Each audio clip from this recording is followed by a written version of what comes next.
July 12, 1998. The Stade de France. In less than 2 hours, 1 billion people will tune in to watch the World Cup final.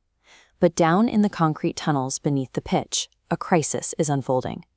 The most marketable athlete on the planet, 21-year-old Brazilian striker Ronaldo Nazário, has just suffered a violent, unexplained seizure in his hotel room. To understand what broke his biology that afternoon, analyzing his medical chart alone will not work. We have to map the entire structural ecosystem of the 1998 World Cup. This tournament laid the blueprint for modern sports gigantism. It proved that football could be scaled into a multi-billion-dollar transnational enterprise. That expansion introduced volatile new variables.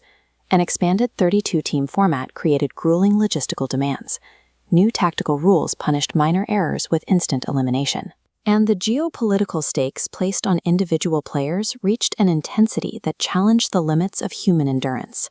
We are looking at a convergence of tactical shifts, knockout epics, the arrival of newly independent nations, and a fabricated sociological myth. In 1998, football became a relentless corporate machine, and for the first time, the human body and mind became its primary points of failure. Following the commercial success of the 1994 World Cup in the United States, FIFA expanded the tournament structure. They moved from 24 teams to 32, satisfying a growing demand for representation from African and Asian confederations. As this diagram illustrates, the structural shift arrived alongside a volatile new rule for the knockout stages, the golden goal. The premise was straightforward. The first team to score in extra time immediately wins the match. The intention was to force attacking football. The reality was the opposite. Because a single error meant instant elimination, teams retracted into deep, cautious defensive blocks, paralyzed by the fear of a sudden death mistake. To compound this tactical freeze, FIFA introduced a second structural variable, a strict mandate punishing any tackle from behind with an automatic red card. This directive triggered a hyper-physical, highly policed tournament. Referees handed out an all-time record of 21 red cards over the course of the event. The rulebook stripped away tactical freedom, forcing players into an environment defined by paralyzing caution and relentless disciplinary action. We see this exact collision of talent and rigid rules in the round of 16 clash between Argentina and England, a match heavily burdened by the historical tension of the Falklands War. For a brief moment, raw human capability overpowered the rigid tactics. 18-year-old Michael Owen collected the ball at the center circle and tore through the Argentine defense for a legendary solo goal. But early in the second half, the system reasserted control. After being fouled, David Beckham lashed out with a reactionary kick from the ground against Diego Simeone. The physical contact was minimal. Under FIFA's zero-tolerance directives for aggression, however, the referee had no room for interpretation. Beckham was ejected. Simeone deliberately exaggerated his fall, effectively weaponizing the tournament's strict new rulebook to eliminate a key opponent. The rules of 1998 removed human nuance from the equation. A minor, fleeting emotional lapse was instantly converted into a permanent national trauma. The expanded 32-team format meant that established football hierarchies had to contend with hungry, emerging nations. Croatia used this massive global platform to legitimize their newly independent national identity. In the quarterfinals, they faced Germany, a legacy team relying on an aging tactical structure.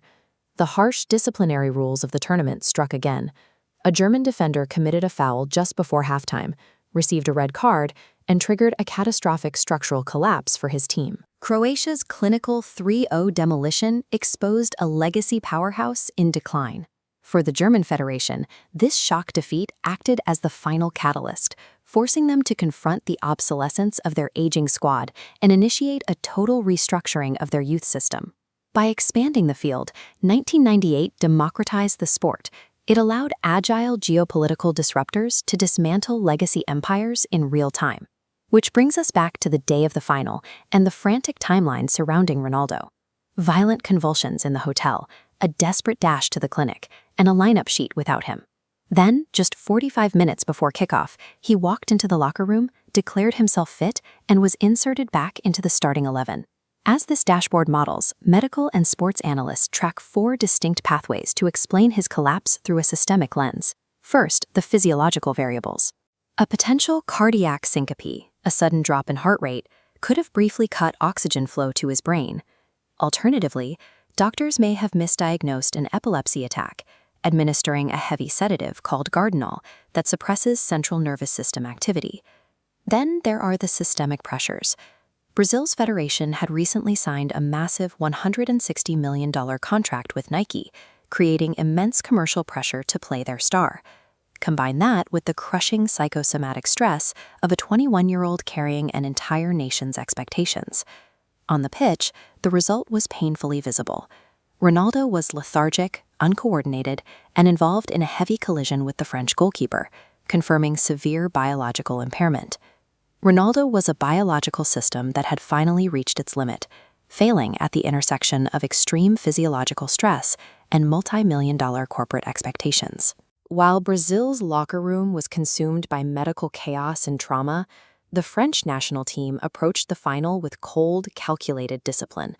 Manager Aimé Jacquet had identified a fatal structural flaw in the Brazilian defense. Their outside backs were positioned poorly for set pieces, leaving a vulnerability in the air. Zinedine Zidane had suffered through a quiet tournament, missing 2 games due to a red card, but he was trusted to execute this set-piece strategy.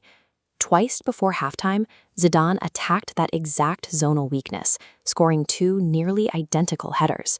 Those goals dismantled Brazil's remaining psychological resolve. In an environment defined by extreme stress and unpredictability, meticulous systemic preparation ruthlessly defeated compromised individual genius. The victory triggered an immediate societal explosion. Nearly 1 million people flooded the Champs-Élysées to celebrate the host nation's World Cup title. The media quickly codified this trials as the birth of the Blanc Blanc Beur, or Black, White, and Arab myth. The diverse origins of players like Zidane, Marcel Desailly, and Lilian Thuram were held up as a symbol of integration. For a brief window, this multicultural sporting triumph overpowered the rising tide of far-right political rhetoric, pushing anti-immigrant sentiment across France. But sociologists have since argued that this victory was a political smokescreen. The sporting euphoria allowed the French government to celebrate diversity on the pitch, while ignoring the deep structural discrimination rotting within the Parisian banlieues, where many of those players originated. Those unresolved societal pressures festered, eventually fracturing both the national team and the country in violent political and sporting crises a decade later. France '98 successfully built the architecture for modern sports gigantism, but its ultimate legacy serves as a warning. The football pitch is never insulated from the outside world. It is a heavy, unrelenting mirror, reflecting our society's deepest systemic flaws.